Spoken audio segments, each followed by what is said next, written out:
everybody. This is Luke Reardon from my EDL 851, Module 12, the case study.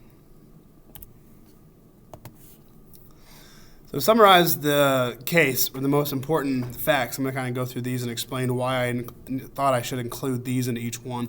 So first off, I was running late in submitting all my teacher evaluations. Ms. Stevens is having trouble with discipline and student involvement. Ms. Stevens is very intelligent with an excellent background in the subject she teaches, and students did not openly defy her, but just seem not influenced by her. So first, just the simple fact that I was running late. This just shows that I was sort of in a hurry, obviously, to get my submissions in to the superintendent because I was running out of time, which is never a good thing to rush on things like this. Mrs. Stevens is having trouble with discipline and student involvement. This is true, but why I put that in there is because up to her post-evaluation, it seemed like there was never a formal evaluation or a lot of pop-in, like a focused pop-in. It seemed more of just a lot of outside the room listening in and walking in and looking at things and walking out. There was not a whole lot of, data or recordings behind what his thought process is here. I put that second dash in there. Ms. Stevens is very intelligent with an excellent background in the subject she teaches, which just sort of tells us that she has something to work with. She has good ideas. And she might be doing something that we don't know that is wonderful, but just the sole fact that it seemed like the principal was doing most of his observations and most of his listening from outside the classroom and just popping in, you don't really get a full, firm grasp on these things. And even if she was struggling, the excellent background and the intelligence does tell you that she's obviously willing to learn and she's very smart in doing it, and you definitely have something to work with. Students did not openly defy her and did not defy her, but seemed to not be influenced by her. But later on, she also talks about how she's taking more of an informal approach to the learning. So you actually don't really get a firm grasp of what she's doing there. So I noticed noise outside the classroom and students quiet down when I walk in. Most students would do that as a principal walks in. And once again, I capitalized outside because, just like I mentioned earlier, it doesn't seem like there's a lot of formal things going on before he does little walkthroughs and that aren't too focused. Ms. Stevens seemed hostile, not open to suggestions during her post-visitation conference. It never talked about a pre-visitation conference. And post was a bunch of negative things. So not my fault. Students clam up when the principal walks in. That's very true. And then she goes into talking about the informal approach to learning. After post-conference, I noticed a little change in the following Monday. There seems to be much teacher lecturing, and student participation was limited to rote resuscitation. After this evaluation Monday, I left without comment because I could not find anything positive to say. A bunch of wrong things here from the principal, I guess by myself, because I am the principal in this scenario. First, I did not like that it was just the following Monday. Didn't say what day he went in there earlier, but just the following Monday is not any efficient time to correct anything she may be doing wrong, and correct it without any suggestions or ideas from the principal, for myself in particular, or anyone around her. But also, there are going to be days where you lecture more than where you let the kids do things like walking around the classroom or informal instruction like I was talking about earlier. So you don't know what she's doing there, and to base it all off of one Monday following a post-evaluation, which, how does anyone correct themselves in 1 or 2, 3 days? You never know. So, and the next thing I want to talk about was after this evaluation on Monday, I left without comment because I could not find anything positive to say. If any of us, I'm sure the majority of us are teachers here, and if anyone has been a teacher in here, when a principal may send you an email, hey, I need to talk to you, everything runs through your head. You don't know what they're going to talk about, right? You like at least an idea. If a principal walks in, he's doing a formal observation and just walks out, obviously you're going to have a negative attitude towards what he just did, and everything's been rushing through your head, and obviously your mind's going to go towards the most negative things. On top of that, because I could not find anything positive to say, there's always something positive for anybody. I think if you go in with the wrong attitude, that's when you're not looking for anything positive, you're just looking for the negatives, and just for the fact that he could not find anything positive to say about her is I guess myself, is not a good thing. That's more of an issue for him to figure out, not for her. I decided to not renew her license, would be tenured catastrophe. Why I put that was because I'm bringing my negative attitude into this. I'm thinking, man, she's bad. I'm not going to help her out, but I also don't want to work with her the rest of my life, so I'm just going to not renew her because she'll be tenured and her job will be safe. We need to get her out now, is what I'm thinking. On top of already running late. Which my very first bullet point talking about him running late, so he's not going to do a proper evaluation. He's not going to put proper time into helping her, into trying to push her forward, push her learning forward if she's doing anything wrong, or try to truly learn what she's doing in the classroom informally, like she was talking about. I want to talk to her beforehand in his form to superintendent. Beforehanding in the form to superintendent. That was one of those times, again, I just sent in an email. Said, hey, I need to talk to you, and I didn't really say anything about it. And so obviously her mind's going to go towards the most negative thing within it, like the majority of teachers do, and I just get a random email saying I need to talk to you. So she's going to come in on the defense anyway. Last bullet point, Mrs. Stevens reacts by pointing out flaws in supervision. Threatens to take it to court. Those are summarizing the case, just to kind of put it in my ballpark as a principal. That is why I put that in there. Legal or ethical issues. In the state of Kansas, not a lot of legal issues. Any principal can send forward a suggestion to the superintendent, but what the superintendent does with it is not up to us. So, the principal, here's a lot of things that I've found wrong with what he did. First, I already talked about this, but he seemed crunched for time. All right, it's never a good thing when you're trying to do teacher evaluations. Did not put forth a plan or any suggestions on improvement. It mentions many times in the case study that he simply was avoiding her, was couldn't find anything positive. There was never any positive interaction between the two from the beginning of this case study, and that's I believe that's on the principal, especially when you put a teacher into the when you put a teacher on the defense. Did not do a formal observation before post meeting. There was no evidence of that.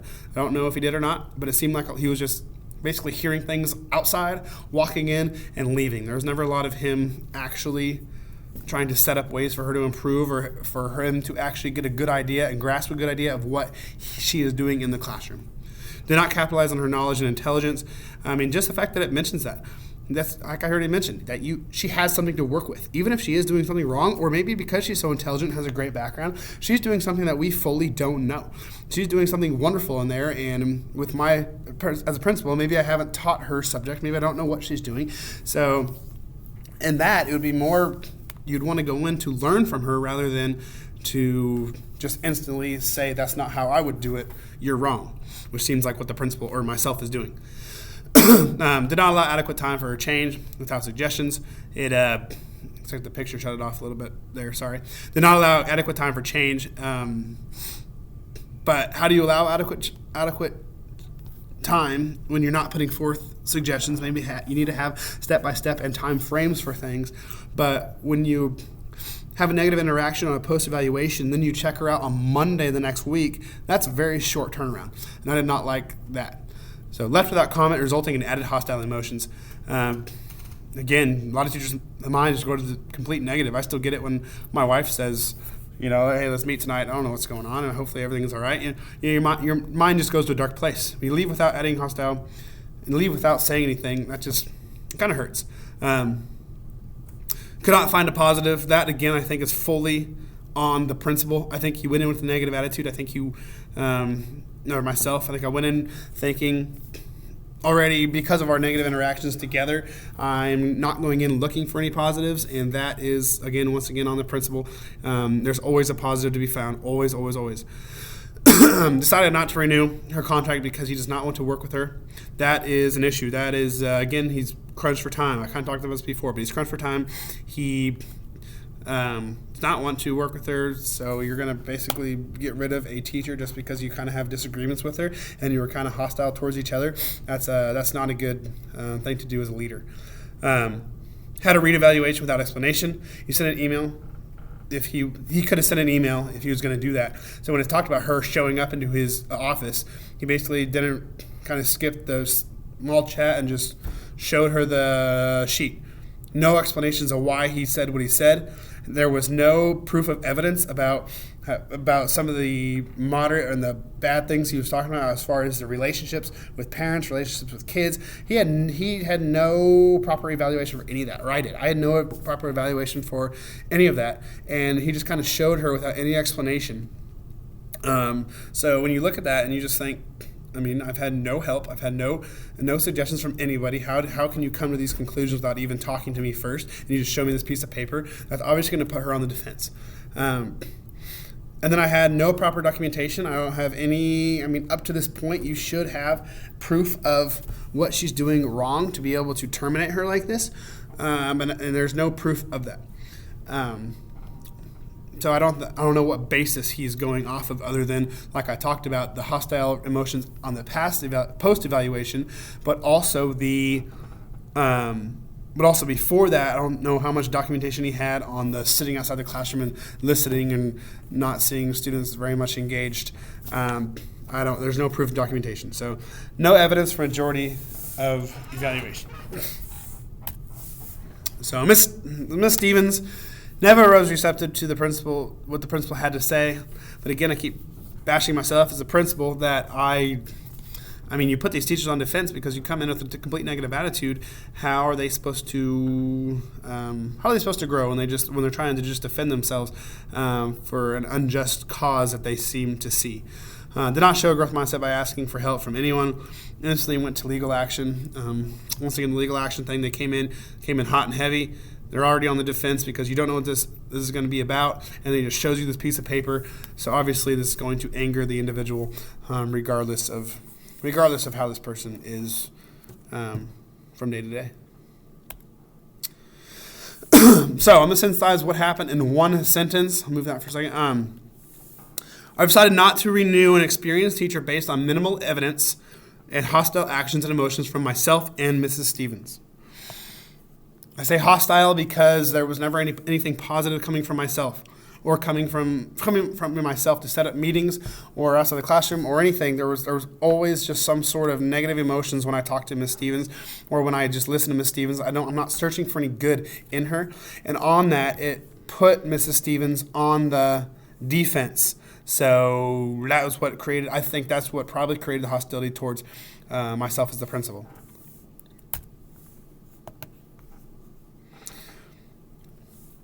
So synthesizing the facts. I'll have to move this thing again, but I have a huge chart here. The principal. A couple of known things for the principal. We're running out of time to turn in teacher evaluation. That's very, very important, I think, just for the fact that he's rushing. Something else that's known is that he feels uneasy about Mrs. Stevens. In other words, he's not sure about her, but also he's not coming in with the right attitude. Miss Stevens, a known thing with Miss Stevens, excellent background in subject area and intelligence. Again, that's something to work with. I've already talked about that. It's a known fact about Miss Stevens, she reacts poorly to principal criticism. And I put that in there, but it is true that she does that, but we don't know what she did in the past. Maybe she had another principal that her and her got along, whoever it is, got along very, very well. But as far as this principal, as far as myself being there right now, it's been accepting everything poorly.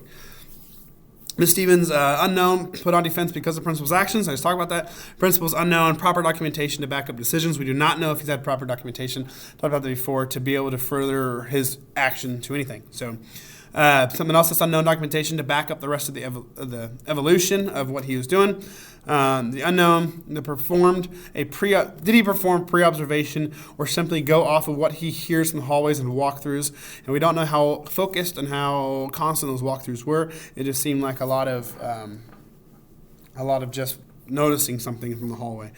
It is not going. It's something that's known is not going to renew Mrs. Stevens. That is known.